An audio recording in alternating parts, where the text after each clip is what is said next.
All right, hello everybody. Rob with WePayOffDebt.ca have our next budget workshop video for you today. This is for one Kristina Clark, again, not her real name. She works in administration at a rural hospital in Alberta. She's divorced, has 3 grown children, and today we're going to be making her June 2020 budget. So here we go. Let's dig in. So first off, income.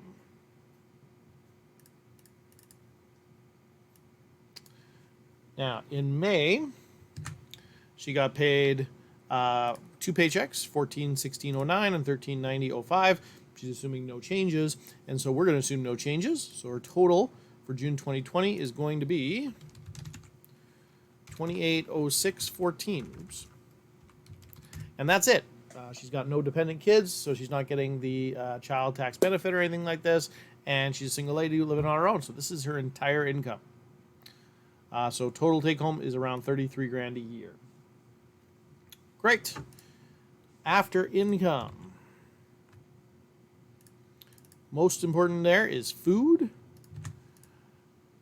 Fairly straightforward here. Nice and cheap. She keeps her grocery bill very, very low. $200 a month. Very impressive. Eating out $0. I'm going to put that in there. I'll put that as $0 because at the very least, that's something nice to mention because that's awesome. Well done. All right, next up, we now complete the rest of the 4 walls. So first off, at that point, we've got giving. Nothing giving. Fine. Next up, medical. Good. Nothing medical showing up that needs to be done. Next up, utilities. So after you've taken care of the absolute necessities to keep living, next is your utilities. You need to be able to shower. You need to be able to have heat, these kind of things. So electric. Now it all comes on a separate one bill for her, but I'm going to put it separately because I like to see them separate in the budget. Gas, $56.83. Water, $34.33. Sewer, $48.54. Septic, $26.75. GST on all that, $6.39, because the government needs their money. And let's just make sure that adds up. Sum $243.93. Good. Okay, so that's her utilities. As well as essential utilities, we'll add on to that internet bill.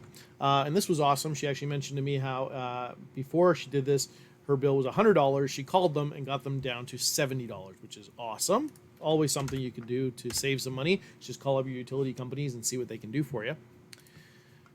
Oh, I almost forgot. Because they lowered it to 70 and they gave her a credit, $150 credit on her account, which means that she did not have to pay in May or in June.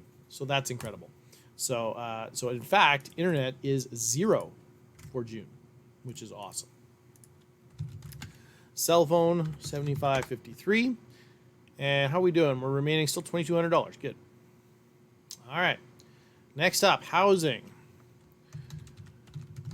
Now, so she's got a mortgage at $615.81 a month. She got property taxes on that of $187.19 a month. And she mentioned how she actually had a $50,000 inheritance, which allowed her to have that low a payment, which is great. And she got insurance at $127.46 a month. All right, next up, transportation. So after you have food, the next most important thing is you have heat and utilities, right? You can actually live. After that, the next most important thing is you maintain your house, right? So your house is actually maintained at this point. We've now paid the mortgage, we've paid the property taxes, we've paid the insurance. Next up, transportation. You gotta be able to get around. So this is the order in which we do things. Transportation, and so we'll do gas for that, which will be around $80. Now the reason I've got a question mark here, she had mentioned around $5.26, and that's going to be pretty close to this, or is that exactly that? Well, let's put them in. Gas. She's got a 2014 Ford Escape, and the payment on that is still $306. So she does not have, she's not debt free. Car insurance, $112, and if I add up all that, what do I get? $498. So she had told me at one point $526, and I was trying to square those out. So I'm not sure if there's something missing there. That's about $30 difference, but we'll leave it at that because that makes sense. Clothing, nothing necessary there, and insurance, no life insurance necessary, which is kind of nice. She's a single lady. All her kids are full grown. So at this point, there is nobody depending on her income to eat. And so life insurance is unnecessary. A lot of people don't realize that one of the goals of life insurance is to be able to get to a place where you are self-insured, as in you have enough money that you're not worried about life insurance. Awesome. Let's keep going. Now the debt. And unfortunately, she is in debt. Total of $16,567 right now. So now, at this point, we've done all the absolute necessities to keep her life moving. The next plan is her debt minimum payments. So credit card is going to be $160 minimum payment. Cousin Alex, she had actually borrowed $4,000 from them for a new roof. She's not making any payments on that, so we'll put the minimum payment on that as $0. And the car loan, which is at $11,670. Not cheap, but the minimum was $306, and we actually had that earlier, so I don't even have to add that in the list. Yeah. And then the mortgage, she was $141,000, and I went ahead and did some numbers here. The general rule of thumb, we want to get out of debt. We want to get completely out of debt. We want to get the mortgage even paid off. And so the advice is always a fixed rate 15-year mortgage. Now, I ran the numbers on that. It would be a $977 a month right now. Now, the fact that she's only paying $615 a month, well, I can work that backwards. And what that means is you got about 28 and a half years left on your mortgage. So it's definitely one thing we want to do something about, but not necessarily yet. I would rather you get all the consumer debt paid off first and get that done with, and then be able to move forward. So we're going to leave that for now. But we'll definitely come back to that. And that's the only minimum payments. Other, what do we got? So this is now, at this point, we're into the optional stuff because everything we did there was necessary, and we've got $698.22 left. So what are we going to do now? Well, hair and personal care, $50 a month is very reasonable for that. Pet care, I'm sorry I put that in the optional category. Many people would lynch me for that. We'll definitely put that in her budget. She has no cable, but she has Netflix at $10 a month and Disney Plus at $9.44 a month. Now, you definitely want to look at that in your life as to how important these things are in your life. Are these things that are absolutely necessary? Are these things that you would call necessities? You definitely want to look at that. I'm going to leave them there for now. I'm going to leave them out for now. And the fun money at $100 a month. Okay, and so that's clearly fun money. Now we get down to the savings, and we see that she's got in savings $1,200, which is great. She's got a basic emergency fund. So that puts her into baby step 2. So now we start asking, okay, the budget is done. I got $600 left of the absolute, after the absolute essentials are done. Where do I go with that? And that's where the baby steps come in. Baby step 1 is $1,000 cash saved. So she's actually done that, and she's got $200.52 extra. What I'm going to do, I'm actually going to take that out. I'm going to take out $250. And so you see what I'm doing there is for June, I'm going to count that sort of as income. It's not income, obviously, but I'm going to take $200 out of her emergency fund, and I'm going to spend it. And this is the thing, is $1,000 is not enough as an emergency fund. And that's the point. The goal is to have a absolutely minimal emergency fund, just enough to keep the wolf away from the door, just enough to keep your life going, and then then throw everything else at the debt until the debt's gone, because $1,200 isn't enough for her emergency fund either. So she's not worse off doing this, okay? But she will feel a lot better seeing the progress. And check this out. So, you know what? What I'm going to do, I am going to throw in Netflix because I think Netflix, one of these is a big deal. Maybe having both of them is not that big a deal. So I'm going to add one of them into the budget and leave the other one out. That's what I'll do to balance that out. Fun money, we'll leave that bare for a second.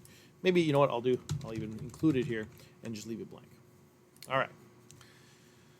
So now what we do is we're now in baby step 2, and we ask the question, okay, let's throw everything else at the debt. Where does that go? We do what's called the debt snowball. And so I've actually already ordered these by the debt snowball, which is the smallest balance first. And check this out. An $897 credit value on her credit card. She has $800 left. I would love to throw all of that at the credit card. And she's actually, her minimum payment is $160 apparently. So you know what? You might even finish it off. That's gonna be really close. So I'm gonna pour it all into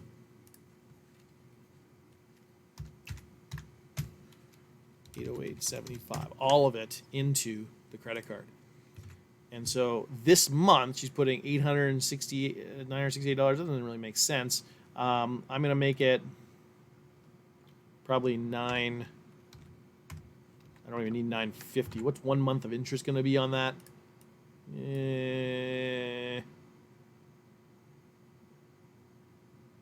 Yeah, maybe $10. So let's go $905. We'll call $905 done on the credit card, which is great. This month, credit card is done. And this is one of the most amazing things of the debt snowball is when you get focused and you get intense, things get done. And man, that feels good. So pour all that money onto that credit card this month, pay it off, and be free of the thing. Cut it up, never touch it again. No, you don't need a credit card in Canada, okay? If you want to talk about that, feel free to shoot me a message, rob@wepayoffdebt.ca. I would love to talk to you. I've been credit card free for years now. Next after that is her cousin Alex. So now I'm not going to send payments to cousin Alex, but I might put the rest of the money, whatever that is, in this case $63.75, into an envelope and labeled cousin Alex, and when that gets up to $4,000, give it all back to them because they're not asking for payment. So I would just pile it up in cash until it's done. But I would definitely put that above the Ford Escape because it is going to feel great to get cousin Alex out of your life. Now here's the thing, you just freed up $160 a month in minimum payments because you're doing the debt snowball. And that's the way the snowball works, is as you free up payments, you take all that extra money and that now goes to the debt next month as well. So right now, your debt repayment every single month, if nothing changes, is $968 a month. Now what does that look like for your debt? Now hold on, actually, $968, you're also putting already...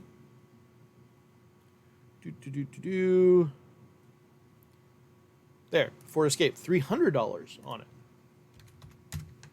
So you're putting already $1,274 every single month on your debt now with this plan.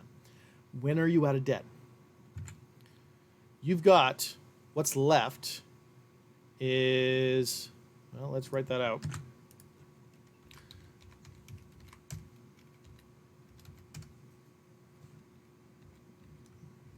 Do it that way.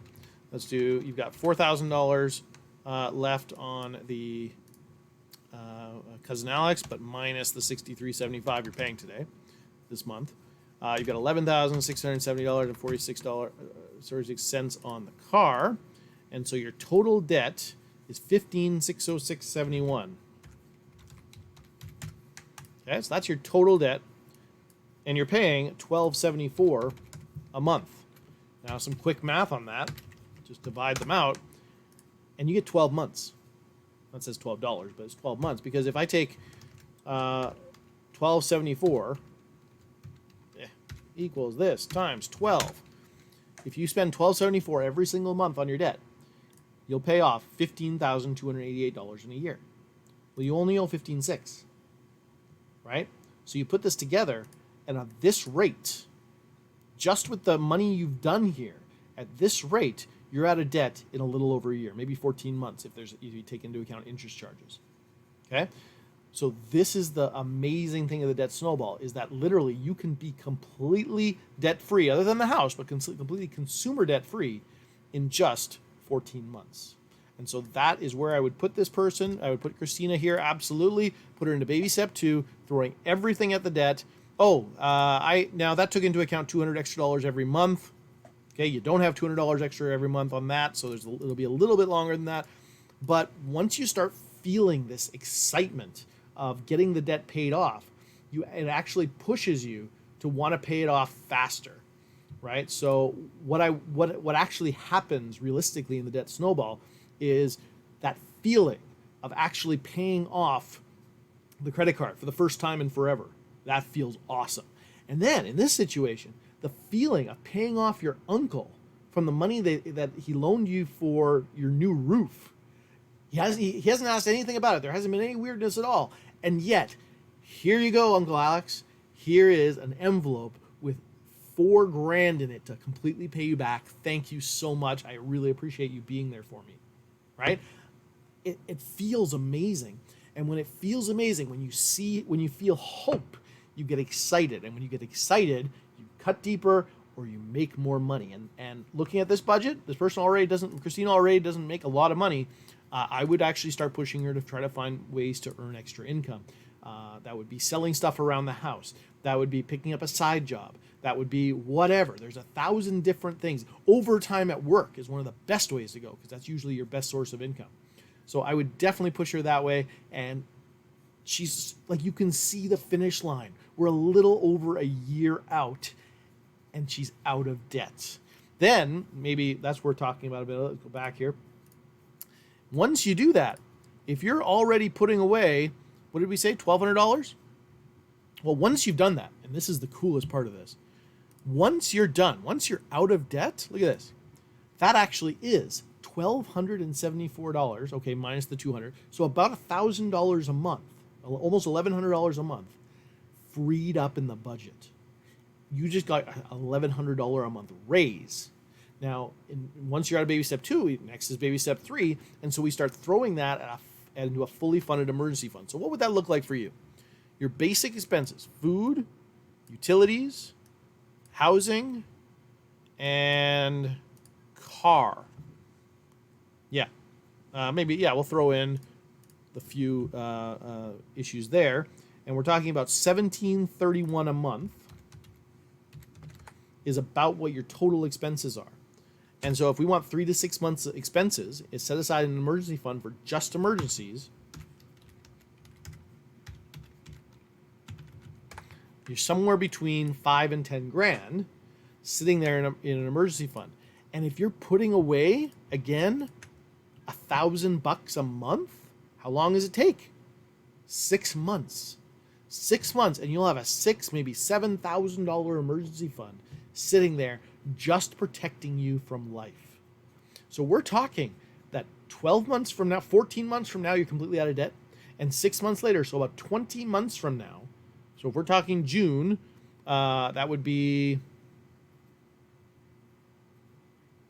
February, March, April, May, June, yeah. So it'd be February of 2022, and you're completely debt-free. You have a solid $6,000 emergency fund set up. You're laughing. You're feeling great. So what I would push for you is to follow this plan, get the debt paid off as fast as you can, build up your income as well, get some side jobs, find ways to bring up that income as much as possible, hammer on it hard, get that emergency fund done, and enjoy the feeling of having no debt and $6,000 sitting there keeping you safe from emergencies. It's an amazing feeling, and I look forward to you getting there. So I hope you found that helpful. Hope you found that interesting. Please, if you have any questions about this or comments about this, or if you'd like to see one of these done yourself, this is actually one of the main benefits now of my membership package. So if you head over to wepayoffdebt.ca/membership, what you'll find there is all the details on the current membership, the current deal that's available, and when anybody that signs up gets this as their first intro to the membership. So they get to start off their next month with a solid plan on getting the debt paid off and paid off fast. Okay? So have a good one. Hope you found that useful. We'll talk to you again soon.